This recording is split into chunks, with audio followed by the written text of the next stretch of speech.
2026-yilda Tabao programmasini registratsiyadan o'tish, undan foydalanish to'g'risida gaplashamiz. Hozirda Tabao programmalari, umuman butun Xitoy programmalari hammasi yangilangan versiyada. Shuning uchun men sizlarga qaytadan 2026-yilda Tabao programmasidan foydalanish, registratsiyadan o'tishni tushuntirib o'taman.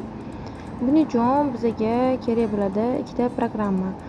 Birinchisi VPN programmasi, ikkinchisi Tabao programmasi. Ikkalasini ham Play Marketdan yuklab olsangiz bo'ladi. Ekranda ham chizib ko'rsatib qo'yganman. Xuddi shuni yuklab olsangiz, keyinchalik muammo chiqmaydi. VPN ham xuddi shuni yuklasanglar, registratsiyadan o'tayotganingizda hech qanaqa muammo bo'lmaydi. Bu endi sizlarga maslahat, keyinchalik qiynalmasliginglar uchun. O'zim xuddi shu VPN dan foydalanaman, juda ham zo'r ishlab beradi. Shu ikkita programmani yuklab olasizlar va VPN ni yoqasizlar birinchi navbatda. VPN yoqqaningizdan keyin Tabao programmasiga kiramiz.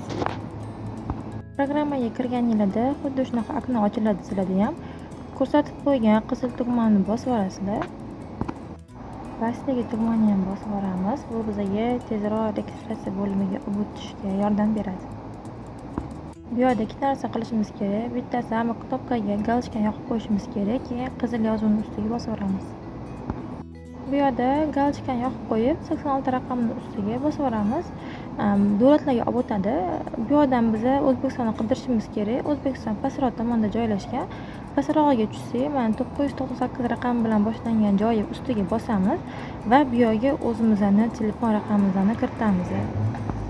Bu yerda biz bittasiga ahamiyat berishimiz kerak. Biz ochayotgan telefon raqamimiz yo Telegram yo WhatsAppga ulangan bo'lishi kerak. Chunki biz kod jo'natishga yuborganimizda bu kodda yo bizning telefonimizga SMS bo'lib keladi yoki Telegram yoki WhatsAppga SMS kod bo'lib boradi. O'sha yerdan bittasiga keladi va biz o'sha kodni olib kiritib Tabaoni ochib olishimiz kerak bo'ladi. Shuning uchun ahamiyat beringlar shu narsaga. Hech bo'lmasa Telegramingizga ulangan bo'lsin, shu nomerga Telegram ochilgan bo'lsin. Shunda bizda kod kelishi osonroq bo'ladi. Keyin kod kelgandan keyin ham sirasi shoshilib chiqib ketib qolmanglar. Programmani o'ziga tashlab beringlar. Kodni joylaganingizdan keyin balki qotib qolishi mumkin, to'xtab qolishi mumkin. Sizlar hech narsani bosmanglar. Programmani o'zi sekin ishlab, to'g'rilab qabul qilib oladi. Agar shoshilib chiqib ketadigan bo'lsanglar, Tabao programmasini ocholmay qolib ketishingiz mumkin. Tabao 100% ochilganini biz qattan bilamiz. Pastdagi mana odamcha rasmini bossak, tepadagi qismda mana xuddi shunaqa narsalar yozilib ochilgan bo'lsa, demak sizlar Tabao 100% ochilgan bo'ladi. Yana bitta ogohlantirish, kodni kiritganingizdan keyin sizlardan bog'dagi shunaqa rasm paydo bo'ladigan bo'lsa, mana bu galочкani oxirigacha surib yuboringlar. Shunda kodingizlar avtomatik qabul qilinadi. Agar telefoningizda shunaqa okno ochiladigan bo'lsa, oranjiy tugmani bosib yuboringlar. Bu degani Wi-Fi yoki internetingiz yaxshi ishlamayotgan bo'ladi.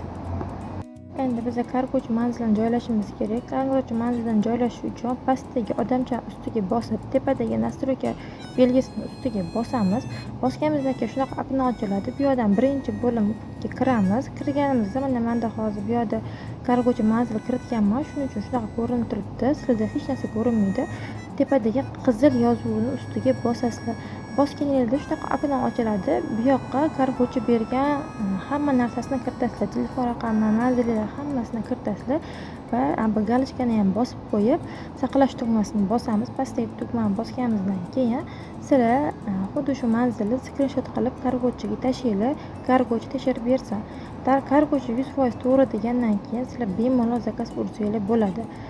Agar kargochi noto'g'ri deydigan bo'lsa, to'g'rilaydigan joylarini aytadi. Shu joylarni to'g'rilab, yana qaytadan skrin qilib, yana kargochiga tekshirasizlar. Bu keyinchalik muammolarni oldini oladi. Masalan, tovaringizni u yoq bu yoq qilib yetib kelolmay qoladigan bo'lsa, qo'lingizga siz kargochidan so'rashingiz mumkin. Mana programmada yetib borgan deyapti. Sizda ko'rinmayapti saytingiz desangiz, kargochi agar manzilni tekshirmagan bo'lsangiz, o'zing manziling noto'g'ri, shunday turib ketib qolgan, bizda emas, tekshirmagansan deb aytadi. Sizlar tekshirib olsanglar, agar bu narsa bo'ladigan bo'lsa, bunga kargochi javob beradi. Chunki sizlar manzillarni to'g'ri joylagansizlar, hamma narsalar to'g'ri bo'lyapti. Sizlarga zakaz qilish bo'yicha ham ozgina tushuncha berib o'taman. Masalan, men birinchi turgan shalvar olmoqchi bo'lsam, shuni ustiga bosaman. Bu yerda bizlarga tushunarli bo'lishi uchun narxlar dollarda keltirilgan. Mana pastda ko'rishingiz mumkin. Bemalol narxini biz dollarda hisoblasak bo'ladi. Pastdagi 3 ta narsaga keladigan bo'lsak, bu magazinchi, do'konchi egasini o'zi magazinga kirib olib o'tadi. Bu yoqda o'rtasidagi bir SMScha bu magazinchini o'zi bilan bemalol gaplashsangiz bo'ladigan joy. Masalan, mahsulot haqida qanaqadir savolingiz bo'lsa, bemalol shu magazinchiga yozib, gaplashib, bemalol keyin zakaz qilib olsangiz bo'ladi. Mana bu yulduzcha, bu agar sizga shu magazin yoqsa, shu yulduzchasini bosib qo'ysangiz bo'ladi. Yana bitta yulduzchasi ko'payadi. Yulduzcha ko'paydi degani ularga endi obro' bo'ldi deganda ko'proq oladigan odam keladi degani. Pastroqqa tushadigan bo'lsak, bu yerda mana kommentariy bo'limi bor. Bu kommentariy bo'limiga обязательно kirishingiz kerak. Kommentariy bo'limiga kirsanglar, mahsulot haqida to'liq ma'lumot olasiz. Chunki kommentariy qismida realniy olgan odamlar ular haqida ma'lumot bergan bo'ladi, sifat haqida ma'lumot bergan bo'ladi. Qanaqa yetib keldi qo'liga, hammasini realniy rasm bilan qo'ygan bo'ladi. Mana shu tugmani bosib turib, sizlar ichiga kirasizlar. Kirganingizda shunaqa okno ochiladi. Mana bu yerda hamma kommentariylar bor. Bemalol buni tarjima qilib turib, zakaz ursanglar bo'ladi. Bu hozir bu yerda kommentariyalar hozir yomon emas, hammasi maqtagan. Mana realniy rasmlar bor. Bemalol realniy rasmlarni kirib ko'rsanglar bo'ladi.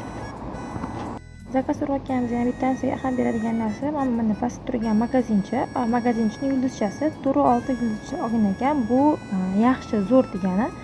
Agar sizlar shu yulduzchasida 2-3 ko'radigan bo'lsanglar, umuman zakaz qilmanglar. Bu magazin mashinik, aldamchi yoki sifatsiz narsalar olib keladigan magazin bo'ladi. Ko'proq shu yulduzchasi 4, uzog'i 4da, 4gacha yoki 4dan buyog'i agar 5 bo'lsa, vashi ham zo'r degani. Shunaqa yulduzchali bor magazinlarni tanlab zakaz uringlar, bular ishonchli bo'ladi. Endi zakaz urish kerakgan bo'lsa, mana shu aravachani ustiga bosamiz. Bosganimizda shunaqa okno ochiladi. Mana bu yerda biz har xil ranglarni tanlashimiz mumkin, pastda mana razmerlarni tanlashimiz mumkin. Bizga o'zimizga kerak bo'lgan razmer va rangni tanlab turib, pastdagi tugmani bosib yuboramiz va bizda to'lov qismiga olib o'tadi. Bu yerda bizga nechta kerakligini yozamiz. Plyus qo'shsanglar soni ortadi, minus qilsanglar soni kamayadi. Sizlarga yana ham tushunarli bo'lishi uchun bitta oyoq kiyimga kirib ko'ramiz yana. Masalan, shu oyoq kiyimga kirsak, buni ustiga bosamiz. Bosganimizda bizda shunaqa okno ochiladi. Bu oknoni ham ustiga bitta bosib yuboramiz. Bosganimizdan keyin bizning o'sha okno, glavniy oknomiz ochiladi. Bu glavniy oknoda ko'rganimiz o'sha bu narxlar yozilgan.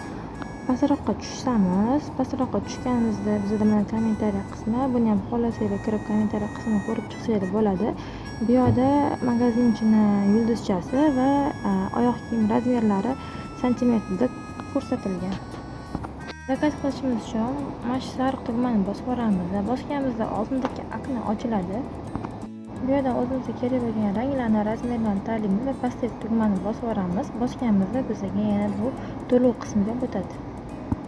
To'lov qilishni keyingi darsimda tushuntirib o'taman.